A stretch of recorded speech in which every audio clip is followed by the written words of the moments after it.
Welcome back from break. और break में जाने से पहले आप बातें सुन रहे थे अल्लामा इब्तिसाम अलाई ज़हीर साहब की। इनके साथ अल्लामा अरशद हुसैन साकिब साहब हैं और जावेद गामदी साहब भी हमारे साथ लाइन पे थे और फरजाना बारी साहिबा भी हमारे साथ लाइन पे हैं। फरजाना जी, आप क्या कहेंगे अपना मिस्यार के ऊपर? बेसिकली मुझे जरा सी इजाजत जी। बिस्मिल्लाह बिस्मिल्लाह जी।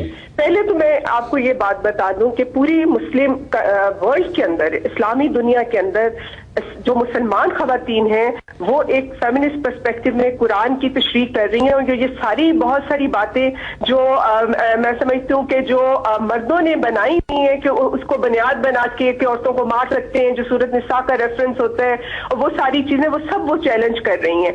दूसरी बात जो आप जो बात करें, देखिए टेम्पररी मैरिज का जो तस्वुर है, अच्छा ये कहाँ पे कुरान के अंदर है? ये कुरान के अंदर तो टेम्पररी मैरिज का कोई तस्वीर नहीं है।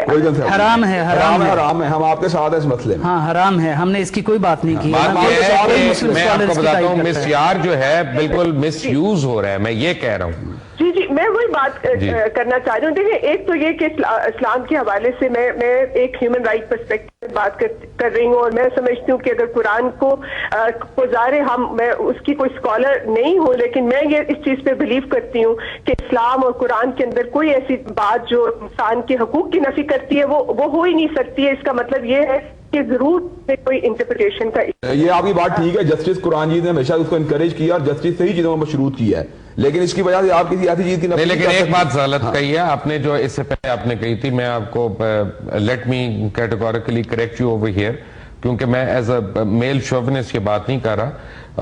अगर मैंने ना किया तो जितने बाहर उलमाए कराम है ना, वो मेरे ऊपर पड़ जाएंगे कि उस वक्त रोका क्यों नहीं था।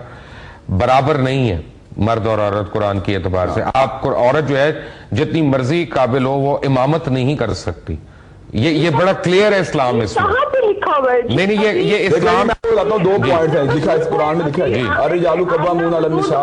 वो बता रहे हैं, आपको कोट कर रहे हैं फरजाना जी, कोट कर रहे हैं आपको। एक मिनट अगर आप सुन लेंगी तो आप सिर्फ मुझे दो एविडेंसेस ले लें, उनके बाद आपको रिफ्यूट करना है, उनको कर दें रिफ्यूट आप।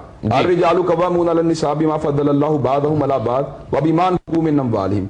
मर्द औरतों में कव्वाम है, हाकिम है, गार्डियन है, उनके सारे मामला के इंचार्ज हैं। कम से कम तर्जुमा जो इंचार्ज से नीचे का कोई भी पूजा करके दिखा दे, मान जाऊंगा। क्यों? दो वजूहात हैं।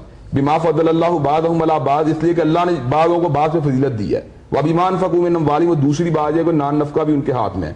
दूसरी बात है कारोबार में आए तो देन में अल्लाह ने वादे तौर पर यह बात कही है, वस्तशहिदू शहीदैन मिन रिजालिकुम फ़इल्लम यकुना रजुलैनि फ़रजुलुन व इम्रअतान। बाप इतनी वादे अल्लाह ने बात कर दी है, दो मर्द गवाही दें, और अगर दो मर्द ना हो तो एक मर्द और दो औरतें। अब इसके बाद कौन सी बात है जिसमें जब आप कहते हैं ला इलाहा इल्लल्लाह मुहम्मद रसूलुल्लाह, तो क्या औरत को दूसरी गवाही लानी पड़ती है इस्लाम के अंदर? आप आए तो देन की बात करें जिसमें अल्लाह ताला ने आपके लिए एक मर्द गवाह आपकी दो गवाही मुकर्रर की हैं, इससे कोई आपकी क्रेडिबिलिटी मजबूर नहीं हो रही। बात करते हैं आप कैसी बात करते हैं कि अल्लाह मियां ने ये मुकर्रर की है? सिर्फ फाइनेंशियल मैटर्स में अगर उसका जिक्र है तो आप अगर देखें किसी भी हवाले से औरत की गवाही जो है वो कुरान में जो है वो दो मर्दों के बराबर नहीं है। हाँ, तो फाइनेंशियल मामला में क्यों है जी? फाइनेंशियल मामला में क्यों अल्लाह ने उसकी वजह? एक मिनट ये आप एक मिनट फरजाना जी, एक मिनट है। उसकी बड़ी सिंपल वजह, उसकी बड़ी सिंपल वजह है। और तो कुरान ने वजह बयान की है, ये वजह बयान की है ना जी जी। जब आसमान पे धारी नजर आए तो खाना बंद कर दें और जब सूरज गुरूब हो तो आप रोजा खोल लें, ठीक है? तो हम उस वक्त, अब हम जब नौवे में बैठते हैं या नौ फोर में बैठते हैं तो हम इज्तिहाद करते हैं या नहीं करते हैं वाज़ेह तौर पे लिखा है। लेकिन हम वहां पे इज्तिहाद करके 8 घंटे का या उस वहां पे उलमा बैठ के वो फैसला कर लेते हैं कि नॉर्वे में रोजा 8 घंटे के बाद खुलेगा। तो क्या वजह है कि अगर देखें इस्लाम के अंदर जो इज्तिहाद का तस्वुर है वो इसीलिए है कि आपने अगर इस्लाम को रेलेवेंट रखना है तो आपको इज्तिहाद करना होगा। रेलेवेंस का मतलब है नई इश्यूज के ऊपर जाना, वाज़ेह चीज आपके लिए मसला नहीं है, तो फिर क्यों इस पे क्यों नहीं इज्तिहाद? मैं आपको उसकी रीजन बता देता हूँ। उसके बड़े कैटेगोरिकल रीजन है। मीन आपने जो बात की इज्तिहाद की, उससे मैं टोटली एग्री करता हूँ। इज्तिहाद तो हर स्टेज पे हर लेवल पे होना चाहिए, लेकिन फाइनेंशियल मैटर्स में इसलिए नहीं साहब, क्योंकि औरत अपने बाप की जायदाद में भी शरीक है, उसमें भी हिस्सा ले रही है और अपने मियाँ की जायदाद में भी हिस्सा ले रही है। अल्लाह ताला की याददाश्त पे पूरी तरह इत्मीनान नहीं किया।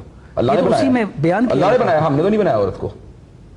ہماری بھی ماں ہے, ہماری بھی بیٹی ہے, یہ کس کی بات ہے؟ معذرت کے ساتھ اللہ نے تو سورہ شعراء بھی نازل کی ہے, قرآن مجید کے اندر ہی ہے, جو شاعروں کے متعلق کہا ہے وہ ہمارے سامنے ہے, لیکن جتنے علماء حضرات ہیں بڑے شوق سے علامہ اقبال کو بالکل ہم کرتے رہتے ہیں. علامہ اقبال کی شاعری کو صحیح سمجھتا ہوں, یہ بھی بتاؤں, میں نے کل آپ کو یہ کریکٹ نہیں تھا کیا, حضور صلی اللہ علیہ وسلم نے باقاعدہ طور پر شعراء کی 2 کیٹیگریز بنائی ہیں. رائٹ, مجھے چلتے چلتے آپ تینوں سے ایک سوال پوچھنا ہے کہ کیا مسیار میرج جس کو لوگوں نے سعودی عربیہ میں, بحرین میں اور ایجپٹ میں ایک میں کیا کہوں گا چھوٹ اس کی لے لی ہے, اس کے اندر آ کے انہوں نے اس کو مے بی مس یوز کرنا شروع کر دیا ہے, آپ کے نظر میں اس کی گنجائش ہے؟ میں اگر تو آپ نے مس یوز کی بات کیا, نکاح بلا ولی سب سے زیادہ مس یوز ہمارے پاکستان میں ہو رہا ہے. نکاح بلا ولی کے مس یوز ہونے کا کوئی شک, کورٹ میرج ہے نا, کورٹ میرج ہمارے ملک میں اتنی مس یوز ہو رہی ہے. اب کورٹ میرج کی حمایت میں علماء کا پورا طبقہ موجود ہے, اس کے اوپر تو آپ رولنگ دیتے ہیں, آپ اس بات کے اوپر رولنگ دے رہے ہیں جس میں بقایا طور پہ عورت اپنی مرضی سے اپنے بعد حقوق سے دستبردار ہو رہی ہے, جس کا تصور حضور صلی اللہ علیہ وسلم کی زندگی حیات طیبہ اتنا واضح ہے کہ ابن مسعود کی بیوی آپ کو چل کے آ رہی ہے اور مسئلہ پوچھ رہی ہے, حضور صلی اللہ علیہ وسلم اس کو زکوٰۃ کے لیے سب سے پہلے اس کے خامن کو پریفر کرنے کا حکم دے رہے ہیں. آپ کو پتہ ہے علامہ صاحب, یعنی مسیار جو ہے آپ کرسچن یا جو عورت سے نہیں کر سکتے, جبکہ نکاح آپ دونوں سے کر سکتے ہیں. یہ مجھے اس کی اتنی وہ آگے نہیں پتا کہ آف شوٹس اس کی کیا ہیں, میں یہ سمجھتا ہوں کرسچن عورت, اس کا مطلب ہے کہ یہ آج کی اختراع ہے نا؟ نہیں, اصل بات یہ نہیں ہے, یہ آپ نے پہلے کہا نا, میں قرون علماء کے نظائر موجود ہیں.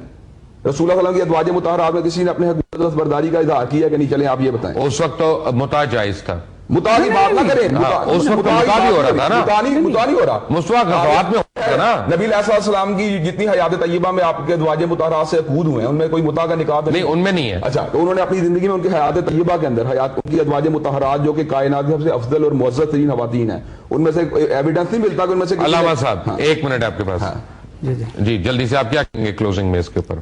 یہ اگر تو اس سے مراد نکاح موقت ہے, محدود مدت کا نکاح ہے, تو پھر تو یہ کسی بھی صورت جائز نہیں اور حرام ہے.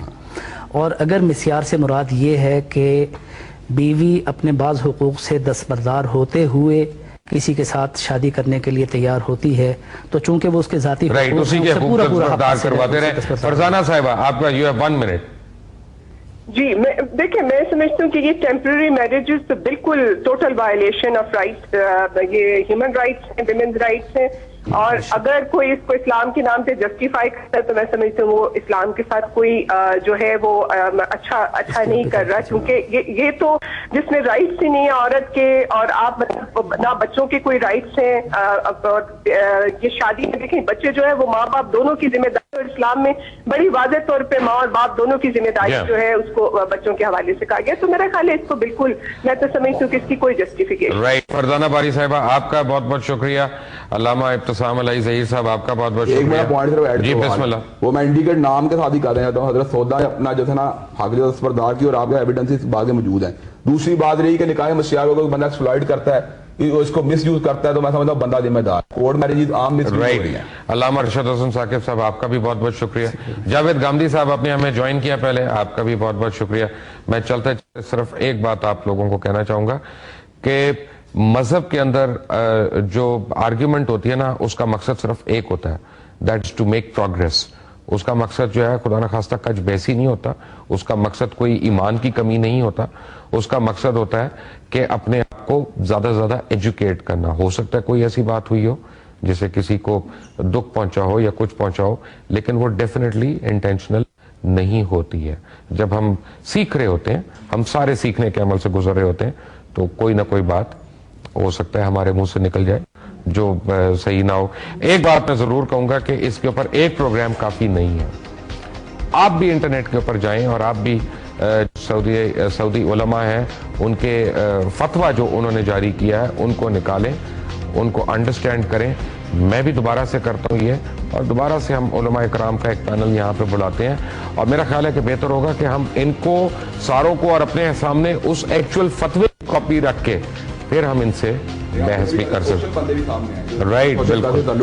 انٹل دی نیکسٹ ٹائم, اللہ حافظ.